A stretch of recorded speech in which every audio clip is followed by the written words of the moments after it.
documental en Perú, en Argentina, en México. Revisando este trabajo pude levantar lo que sería el problema de fondo que hay en este estudio, y es que los trabajos que se hicieron entre los años 60 hasta el año 83-84 en Colombia fundamentalmente se refieren a comunicación educativa, alfabetización, en programas de ACPO, en programas de FP, en programas del ICA, para revisar el impacto que había tenido, digamos, estos programas en la población a los cuales está dirigido. Y uno, consultando este documento, encuentra que del año 80 para acá se da un giro en que ya los estudios no se refieren al ámbito de la educación, sino que se refieren al ámbito de la cultura. Y la pregunta es, ¿cómo y por qué razón se hizo el giro de la comunicación educativa o de la comunicación-educación al campo de la comunicación-cultura, que fue y sigue siendo un campo ampliamente trabajado en América Latina? A mí lo que me interesa en este tipo de trabajos es mirar la ruptura. Y en el fondo la pregunta es, ¿por qué una teoría o unas teorías se convierten en el horizonte conceptual para pensar una época? ¿Cómo llega el funcionalismo a ser, dentro de la sociología y más allá de la sociología, la disciplina que impregna buena parte del pensamiento de los años 50 y 60? El funcionalismo de Parsons y de Merton y toda la teoría de la modernización. Entonces me pregunto, ¿cómo unas teorías logran ser hegemónicas y cubrir el horizonte? Y en ese sentido lo que quiero comentar con ustedes es los diferentes hitos, como se va dando en América Latina y en Colombia este proceso de construcción de la teoría, que el funcionalismo deriva, para el caso de la comunicación, en comunicación para el desarrollo o difusionismo, que siendo dos términos, en cierto sentido podríamos decir, en términos generales es lo mismo, la difusión de innovaciones, pero que ya en un estudio más detenido, unos hacen más referencia al tema del desarrollo y otros al tema de la innovación tecnológica. En este trabajo también se quiere abordar una historia social de la ciencia, y ahora que está devaluado esto de la ciencia, trato de inclinar esta reflexión a las prácticas científicas, a aquellas personas que están en unas instituciones macro o medianas que tenían programa de investigación y que consideraban que hacían ciencia. Ahora, como se trata de un trabajo de historia, asumo una perspectiva de historia social de la ciencia, entendiendo que el hacer histórico contemporáneo es un hacer histórico que ha girado también a lo cultural, y que hacer historia social de cualquier campo de estudios hoy pareciera que es un poco como de décadas anteriores, pero que, pienso yo, cuando se trata de hacer historia social, es de alguna manera asumir que uno está en una posición política determinada.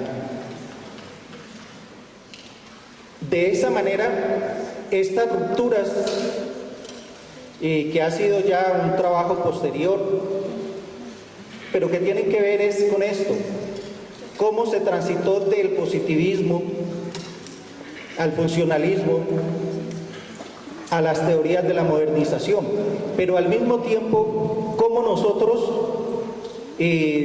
sobre todo en la década del 70-80, en el horizonte intelectual de América Latina y Colombia, estuvimos impregnados de toda la corriente del marxismo y hoy del posmarxismo. De la misma manera como en aquellas décadas estábamos impregnados de estructuralismo y hoy postestructuralismo, como también buena parte de la teoría y de la comprensión se hizo sobre el modernismo y hoy estamos en las corrientes posmodernas. Entonces, a mí me interesa son las rupturas. Por lo tanto, es una historia, la búsqueda de una historia más teórica y una historia también que incursione en lo epistemológico. Procesos sociales y culturales de América Latina. Sobre esto quisiera comentar lo siguiente. Revisando la documentación, uno encuentra videos de toda América Latina, incluso Uruguay ha hecho producción audiovisual sobre cómo en esta nación sureña se recepcionó los cambios contraculturales del mundo de los años 60. Pero en Colombia no encuentro un documento visual que permita desde Colombia o desde América Latina mirar esos cambios culturales y contraculturales. Si uno escanea lo que hay sobre esta década, uno encuentra demasiada producción desde el primer mundo, ya sea desde Europa, sobre todo Francia, y desde Norteamérica. Pero ¿a qué hacemos referencia a todos estos cambios? Porque al estudiar la ciencia que se hacía en el momento, desde esta perspectiva es mirarla en relación a lo social, en relación al contexto social y cultural. De la misma manera como hoy, ya sean los discursos o los relatos que se consideren científicos, también tenemos que mirarlos con el contexto social.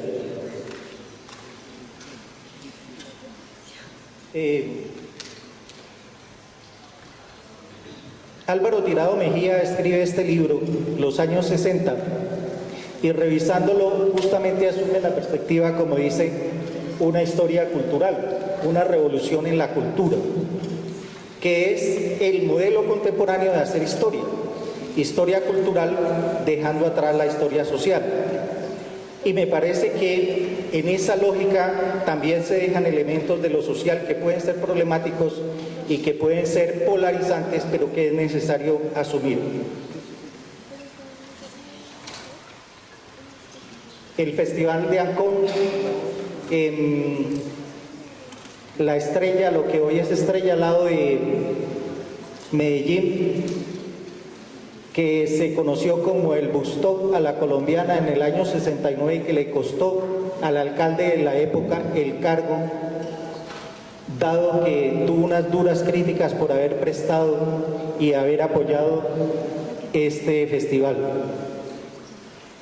El Concilio Vaticano II, en el trabajo, el capítulo 5 se dedica a algo que ya habló el profesor Galindo, y es el aporte de los intelectuales de la Iglesia Católica al campo de la comunicación social.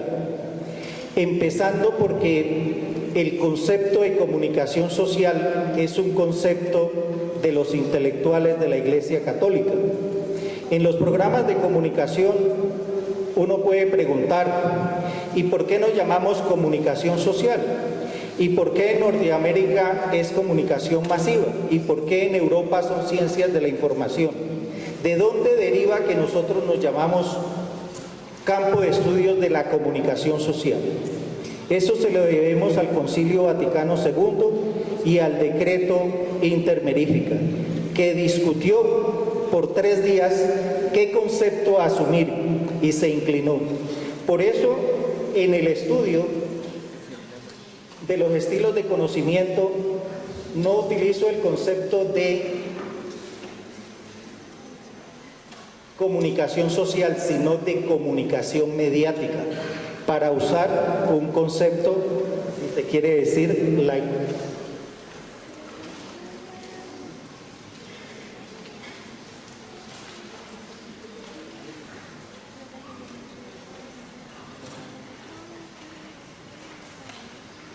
Bien.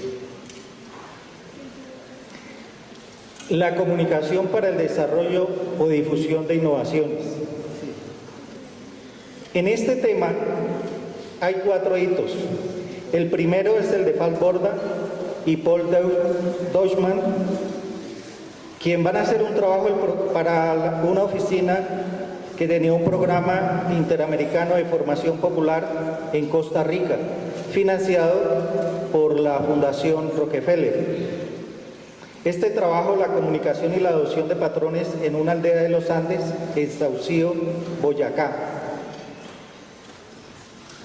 De este trabajo del año 62, Luis Ramiro Beltrán dice que para Colombia es el trabajo que inaugura la comunicación social con un amplio componente científico. Así lo expone él en los años 76-78. Por eso, al hacer el rango de estudio en este trabajo histórico del 62-90, tomo el trabajo de Falborda y Deutschmann en virtud de que ellos empiezan a ser reconocidos como el primer trabajo que se hace desde la sociología funcionalista norteamericana. Y aquí podría haber una discusión, porque antes de este trabajo, Camilo Torres hizo en el año 59 un trabajo que es una compilación y una evaluación de las escuelas radiofónicas de ACT, cuando éstas ya llevaban 10 años prácticamente de funcionamiento. Podría haber esa discusión, pero pienso yo que la inclinación de considerar como primer trabajo que se podría llamar científico, entre otras cosas, porque este trabajo hecho, publicado en el año 62, fue ya procesado en los computadores que tenía en la Universidad de Michigan.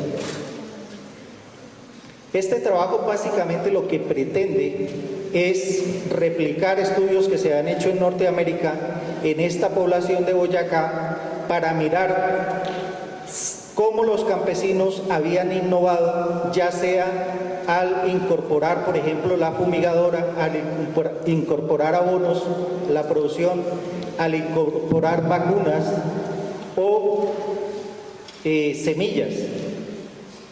Son trabajos que se habían hecho en Norteamérica en los años 50 y que Falborda en su primera etapa y formado en Norteamérica, él quiere comparar incluso este trabajo con lo que se ha hecho en Norteamérica, pero para decir que los medios de comunicación en Colombia, en virtud que esos medios de comunicación son marginales para la época, marginales en el sentido en que su programación no está orientada hacia el campo, entonces su influencia en la innovación tecnológica es escasa.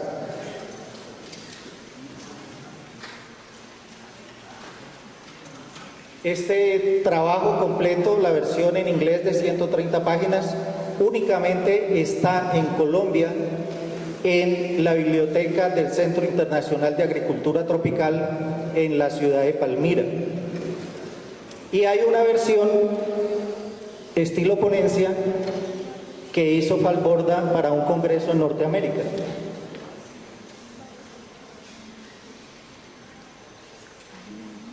El segundo hito es el primer simposio interamericano de investigación de las funciones de la divulgación en el desarrollo agrícola.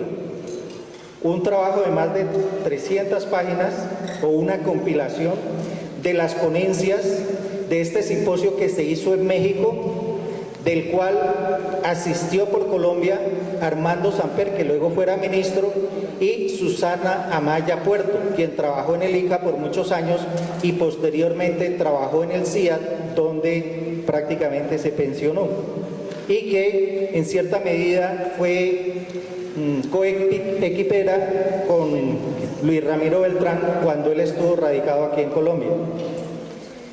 Este trabajo o este simposio mejor, en el año 64 en México, lo que busca es avanzar en la construcción de una comunidad académica y poder definir un programa de investigación y poder definir unas teorías y unas metodologías.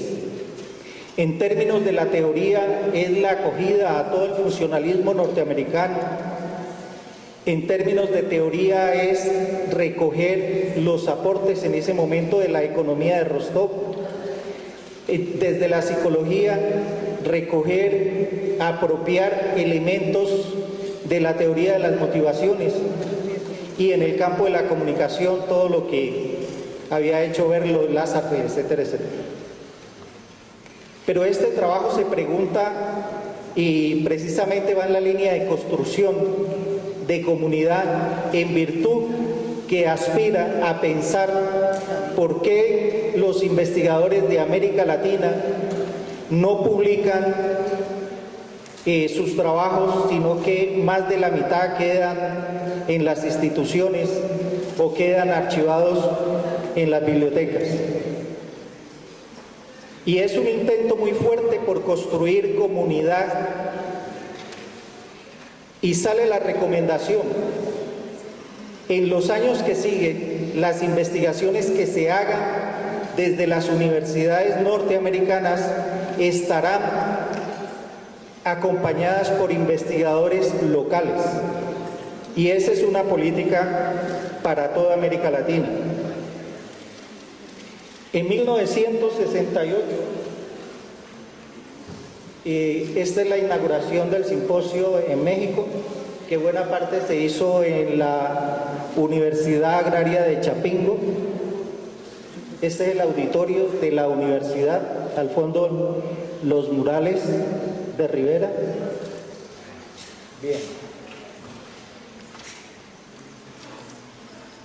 Everett Rogers, en el año 68-69, va a publicar un trabajo, La modernización entre los campesinos, el impacto de las comunicaciones. Everett Rogers viene al programa de sociología de la Universidad Nacional con una beca Fulbright, lo trae Falborda.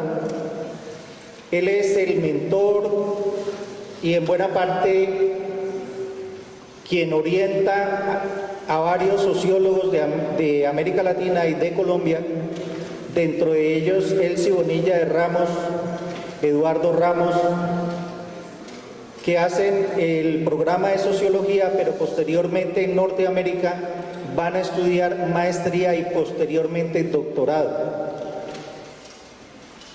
apropiando esta reflexión funcionalista.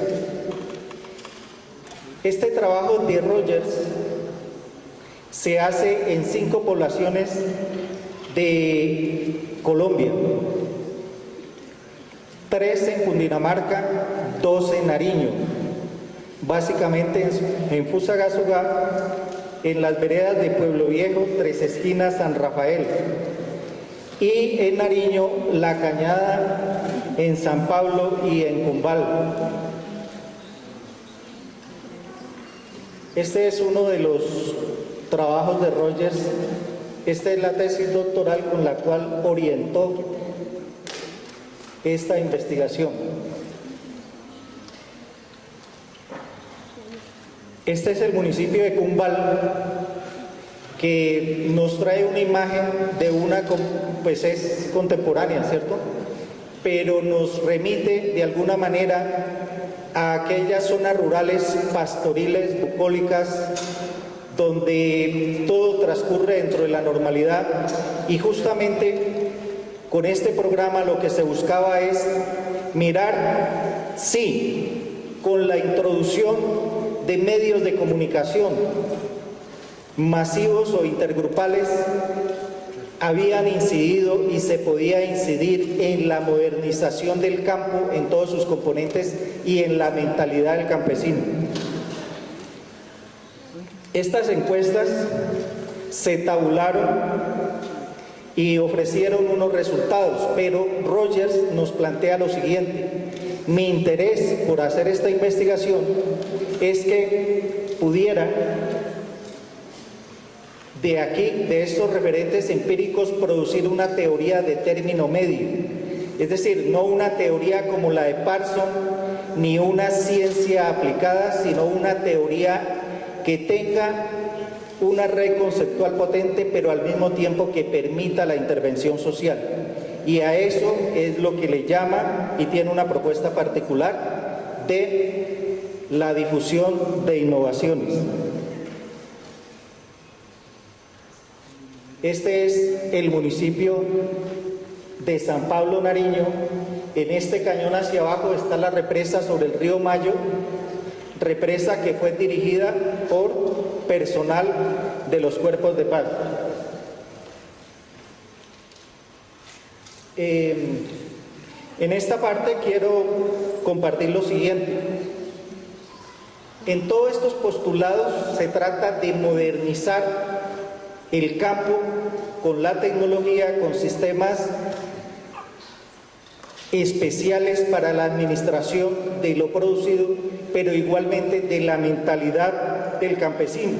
Entonces este modelo tiene una idea: al campesino lo vamos a volver agricultor. Ya no será aldeano, sino que apropiará elementos de la vida urbana. Y pues caracteriza cómo es su mentalidad y su sistema de vida. Desde este modelo, los elementos centrales para la modernización del campo son los medios de comunicación, la alfabetización, educación y los agentes de cambio.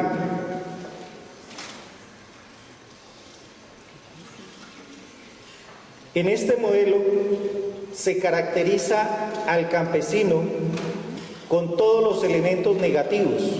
Según esto, se caracteriza por la desconfianza en las relaciones personales, siempre se está en la sospecha, la percepción de que lo bueno es limitado, de eso que se escucha en el campo, de eso tan bueno no dan tanto, dependencia y hostilidad hacia el gobierno, es decir, como el etos del campesino es conflictivo. Las relaciones y su ámbito de funcionamiento se reduce a la familia, carece de espíritu innovador, es fatalista, tiene aspiraciones limitadas, escasa motivación a la realización, es decir, no tiene proyectos, no hace empresa, ausencia de satisfacciones diferidas, visión limitada del mundo, escasa movilidad geográfica, tiene un espíritu localista, escasa exposición a los medios de comunicación y escasa empatía. La subcultura citadina, que es bajo la intervención de todos estos programas, se busca que ese campesino se transforme en agricultor. Y ese agricultor se caracteriza por los siguientes valores: la capacidad para interactuar, lo bueno es un logro, no cae el cielo, no llega, sino que hay que buscarlo, hay que construirlo. El espíritu de colaboración, el pluralismo, tiene un espíritu innovador, capacidad para anticipar el futuro, amplias aspiraciones, motivado a la realización, capacidad para diferir satisfacciones, una visión amplia del mundo porque está inmerso en los circuitos de la comunicación, es cosmopolita, se traslada de una localidad a otra, tiene un amplio consumo de medios y establece empatía con diferentes formas de actuar. Bueno, la comparación. En 1974,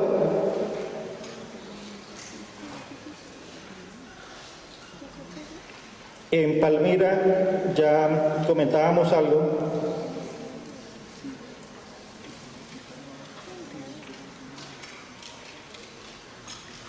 se realiza un simposio, que es el cuarto simposio. El primero se realizó en México y el cuarto se hace en Palmira.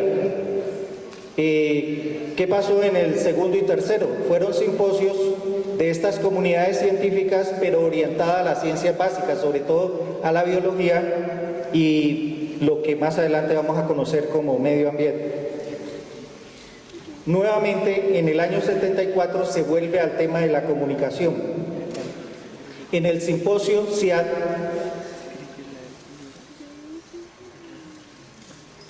esta es una vista panorámica y el auditorio del CIAT, del Centro Internacional de Agricultura Tropical, en Palmira, pero que hoy es 4 veces lo que vemos en esta panorámica.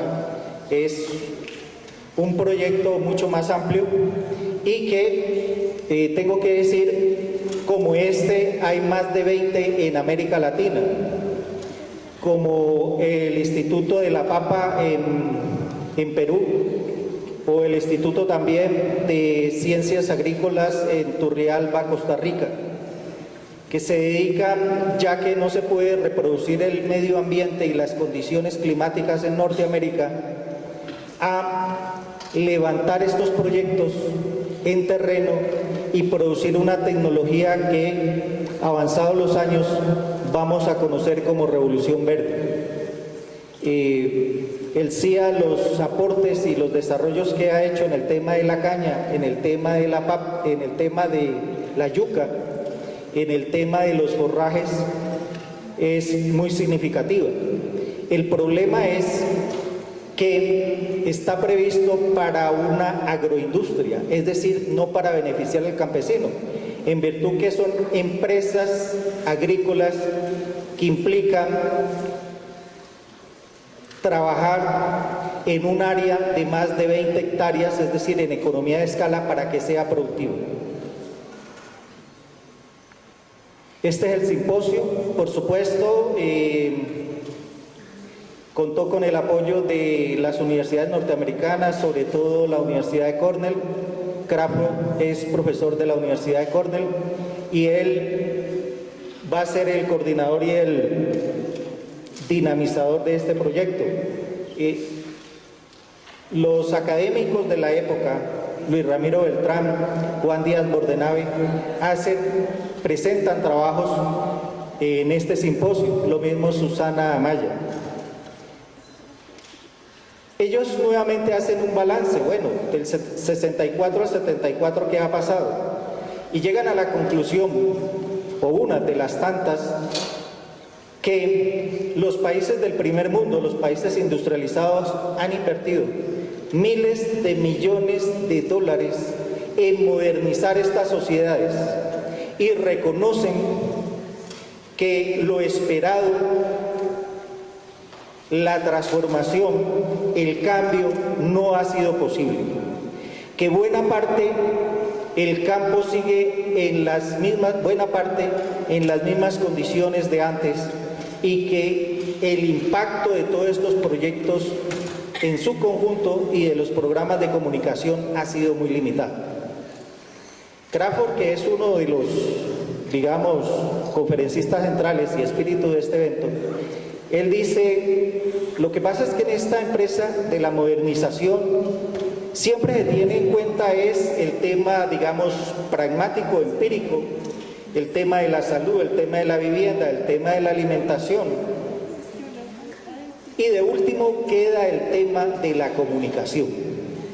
Y como son programas que cuando ya fracasan los proyectos en términos pragmáticos y empíricos, llaman a los comunicadores, a ver comunicadores, nosotros empíricamente entendemos que aquí ha habido un problema de subculturas. Una cosa es la cultura, los valores, el universo simbólico que tiene el técnico, el interventor, y otra cosa es la mente del campesino. Nosotros, dice él, seríamos ilusos pensar que la gente del campo va a cambiar su estilo de vida simplemente porque se lo digamos. No, la gente tiene arraigada un estilo de vida y para que cambie esos valores se necesita más allá que un programa de difusión.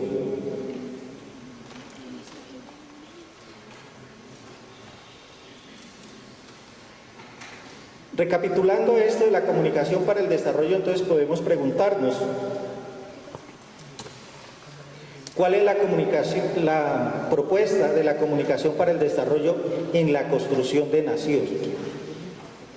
El concepto, la red conceptual, las categorías conectadas con la nación no existen en este modelo. En ningún caso, desde este proyecto macro, se piensa que pueden orientarse hacia la construcción de nación. Se quiere orientar a que las personas afectadas por este proyecto, por estas ideas, asuman el estilo de vida norteamericano. Y Crawford en un momento alcanza a decir, si logramos la modernización del campo, aspiramos a que las campesinas puedan tener su club. Asunto que para una madre de familia que además de los trabajos de la casa está en la huerta, en la producción y sale a jornalear, decir que dentro de este proyecto se puede alcanzar que le quede un espacio de ocio para que tenga derecho a participar de un club, en la idea de trasladar un modelo, un estilo de vida, y lo reconoce que hacia allá debe orientarse parte de los esfuerzos de este conglomerado de organizaciones.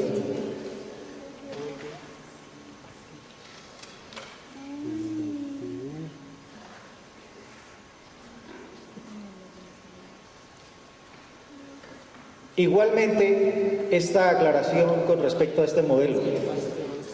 Las tres categorías de intervención en términos de lo imaginario de las ideas son los medios de comunicación, la alfabetización, educación y los agentes de cambio. En estos agentes de cambio se da un fenómeno que lo vivimos hasta el día de hoy en las diferentes intervenciones que hacen hoy el INCODER, pero que en ese tiempo era el INCORA, Inderena, que desaparecieron todas estas organizaciones, y es que los técnicos que participaban de estos proyectos terminaban relacionándose con agricultores, digamos, medios, pero regularmente no intervenían en las zonas de mayor pobreza.